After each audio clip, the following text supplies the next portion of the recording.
Joignez-vous à la discussion. Appelez ou textez. Studio à commercial cube.radio ou 1-877-827-2346.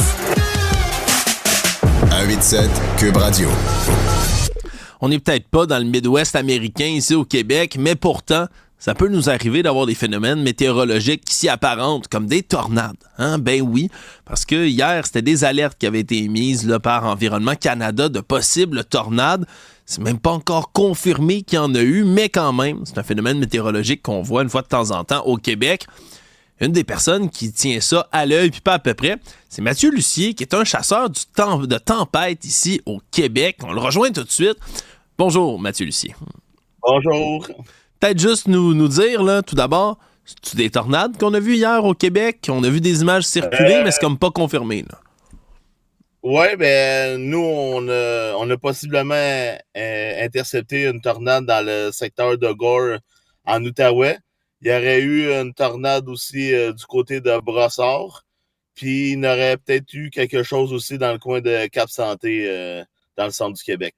Oui, parce que là, vous ne pouvez pas être partout, M. Lucien, on s'entend, mais vous essayez quand même avec les images des citoyens puis ce que ça laisse derrière. Vous, quand vous regardez une image là, comme celle qui sont diffusées hier, c'est quoi les critères pour déterminer si c'est une tornade ou autre chose? Ben, c'est surtout les dégâts. Nous, nous, à Brossard, on était après la tornade à Brossard faire notre petite enquête. T'sais, là, on voit des petits indices que c'est sûr que possiblement que c'est une tornade. On a la vidéo, mais on a le couloir qui est détruit. Là. On a des arbres qu'on voit qui ont été arrachés et non cassés. Ensuite, on a vu un morceau de bois qui était rentré dans le sol. C'est des indications que c'est des dégâts de tornade. Aussi, il y a un 53 pieds qui a été renversé. Donc, là, il reste à savoir, il a-tu levé un peu ou il a juste basculé avec le vent.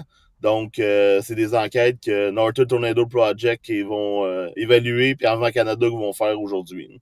Ouais, ok, ben c'est intéressant ça parce que de ce que je comprends là, en vous écoutant, dans le fond, les vents qui sont, disons, là, spécifiques à une tornade vont faire en sorte que, là, c'est quoi, on avance dans un corridor, là, c'est vraiment ça que ça fait une tornade, ça a comme une trajectoire précise, puis c'est quoi, là, ça va faire en sorte des débris vont se planter dans le sol, ça arriverait pas, mettons, avec une tempête plus classique, un ouragan ou autre chose? Non, ben bon, si ça aurait été une micro-rafale, ben il y aurait eu une grande partie du parc industriel à Brossard qui aurait eu des dégâts, puis les arbres auraient été couchés du même sens. Tandis que là, on voit vraiment là que le couloir il est vraiment très, très mince. Donc, c'est des indices qui montrent comme quoi que ça aurait eu une tornade. Des dernières années, là, on a l'impression d'en voir de plus en plus ces phénomènes météo spéciaux-là. Des tornades, c'est quelque chose qui est en augmentation ici au Québec? Ben, les outils sont meilleurs. Puis le fait que depuis quelques années, on a l'organisme Tornado Northern Project, qu'eux autres font des analyses de terrain à des endroits où il n'y a personne qui a vu qu'il y aurait eu une tornade. Donc, eux autres font une analyse des images satellites, puis ils sont capables de voir qu'il y a eu une trajectoire de tornade. C'est pour ça que l'année passée, on a eu seulement 5 tornades. Les 2 autres années avant, on a eu une année avec 21 tornades, l'autre 23, parce que c'était des tornades qui ont été répatriées par cet organisme-là. Fait que ça augmente le nombre. Normalement, on a 7 à 8 tornades par été. Ça, c'est des tornades confirmées que les gens ont vues, mais avec l'organisme, ça gonfle le chiffre. Fait que on est beaucoup plus proche du 15 à 20 tornades par été là, au Québec quand sont avec tout le Québec au complet là, dans le nord. Vous qui êtes un expert là-dedans, là, peut-être pour nos auditeurs, nos auditrices qui sont moins des familiers avec ce type de phénomène météorologique-là, ça se forme comment une tornade? C'est quoi les conditions qui sont propices et qui faisaient en sorte, par exemple, qu'Environnement Canada, hier, pouvait déjà prédire qu'il y avait des risques que ça arrive? Ben, on avait un front chaud qui se promenait dans le sud du Québec. Ensuite, on avait beaucoup d'humidité. Pour avoir des tornades, il faut avoir un bon point de rosée. Il faut avoir du 21 degrés et plus. Donc, ça l'aide. Le timing que les vents contraires vont arriver. Hier matin, quand on était sur la route, on voyait déjà qu'on avait des forts vents du sud. puis que la ligne s'en venait de l'ouest. Donc, on sait déjà qu'il y a du cisaillement dans le ciel, puis s'il y a une supercellule qui lève, là, il va y avoir une tornade. Mais tu sais, s'il n'y a pas d'orage dans la journée, il n'y a pas de tornade, même si les ingrédients sont là pour avoir une tornade. OK, ça fait donc partie intégrante, si on veut, du processus. Qu'est-ce qui fait que vous avez décidé de devenir comme ça un chasseur de tempêtes? Je vous avoue, c'est pas un métier là, qu'on présente à la foire des métiers à l'école, on s'entend. Qu'est-ce qui vous a motivé à faire ça dans la vie? Puis qu'est-ce qui vous allume particulièrement? Ben, depuis que je suis tout petit, j'ai toujours été fasciné par la météo, que ça soit juste de la pluie ou de la neige ou des tempêtes de neige. Puis là, avec l'arrivée du film Tornade en 96, ça m'a fasciné voir qu'il y avait des gens qui couraient après le mauvais temps. Puis moi, ben, j'ai toujours aimé me promener en voiture. Fait que, à force de me promener en voiture puis de regarder la météo, ben, je me suis intéressé à la météo. Puis ensuite, ben, avec l'arrivée d'Internet, ben, on a vu on peut suivre des Storm Chasers en direct sur YouTube. Fait que, je me suis équipé comme eux. Mon véhicule est tout équipé avec la station météo. Je suis affiché.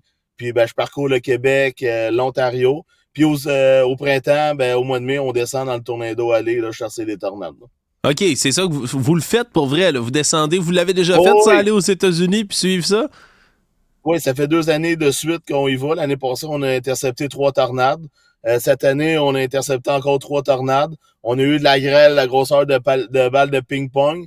Près de nous, on avait de la grêle de balles de baseball. Des balles de softball aussi. Sauf nous, on est un petit peu moins craqués que les Storm Chasers là-bas. On n'a pas le même budget non plus, là. Mais voir de la grosse grêle aux États-Unis tomber du ciel, là, c'est vraiment quelque chose de fascinant. Puis de voir que la grêle, elle descend très, très vite. Ouais, puis là, j'imagine que vous faites ça quand même d'un peu plus loin. Y a-tu des situations dans lesquelles là, vous vous sentiez en danger ou vous vous sentez en danger des fois en suivant des phénomènes comme ceux-là? Ben, des fois, c'est sûr que on a l'effet d'adrénaline dedans.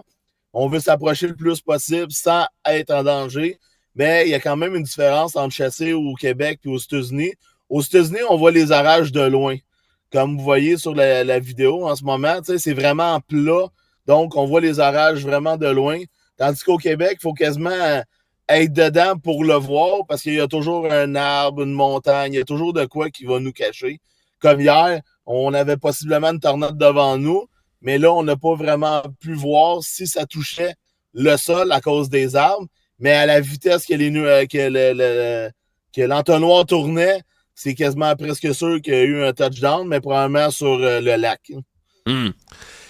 C'est une autre question, on n'espère jamais avoir à y résoudre, là, monsieur Lucier, mais tout d'un coup qu'on se ramasse, qu'on soit aux États-Unis, qu'on soit ici au Québec, tout d'un coup, là, la pire chose arrive, il y a une tornade, c'est notre maison, notre résidence, l'endroit où on se trouve est sur la trajectoire.